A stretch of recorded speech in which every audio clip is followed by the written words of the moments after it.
Corvids collect treasures. Shiny things, pretty things, precious things, and what could be more precious than life? Life which learns, life which grows, life which builds. Life needs to be coddled at first, of course. Giant space birds don't just pop out of the vacuum, ready to take wing on the stellar winds and soar through the universe.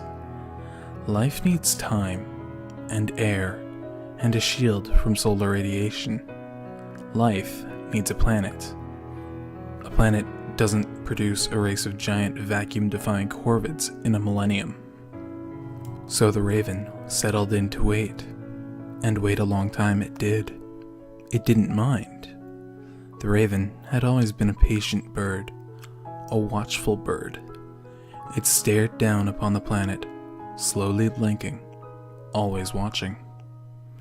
The raven watched as the planet was settled by its ken. They moved from treetop to treetop, forest to forest, spanning all across the world. The raven watched as the corvids learned cognizance, understanding, and communication. The raven watched as the other animals settled into their usual roles. But then, the raven saw something strange. The dire wolves and the dire bears were not hunting their prey, the humans, as well as they should have been, and the humans were changing. They began to make their nests in places they normally wouldn't. They began to construct farms, and villages, and towns, and cities, and the corvids, intelligent as they were, watched the humans develop and build, and create, and settled into a role as scavengers. The raven was perplexed. The strangest chain of events unfolded as the humans began to dominate the world.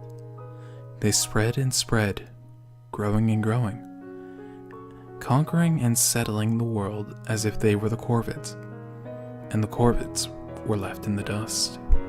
The raven was confused and concerned. Perhaps it should do something to right this scenario. Perhaps it should reach down and correct this mistake. But then, perhaps not. Mayhap the dire wolves and the dire bears rise up and strike down the humans after a while. Mayhap the corvids would rise up in the humans' wake and take their place at the top of the food chain. And yet, as the raven watched, this seemed less and less likely. And then, in the blink of an eye, the predators were gone. The dire wolves were hunted to extinction, the dire bears driven to the poles, and the lesser wolves domesticated by humans of all things. The raven felt outrage, disgust, and disappointment. With a sigh and a caw, it spread its wings to catch the wind and float away in search of some new treasure, some new planet. And then it saw. The raven blinked. It paused mid-flight to be certain. And there it was, a point no smaller than a pinprick of light. Real, genuine light. Not from the stars, but from the planet itself. From the humans. They had discovered electricity. The raven watched, perplexed and amazed, as the planet spun. When a part of the planet drifted from the light to the dark, the lights would come on. And when that part faced the sun again, the lights would go back out. The raven folded its wings. It let the flow of gravity take it, spinning around the planet, always watching, slowly blinking. And as it spun, the world began to glow. The planet, when darkened, would shine.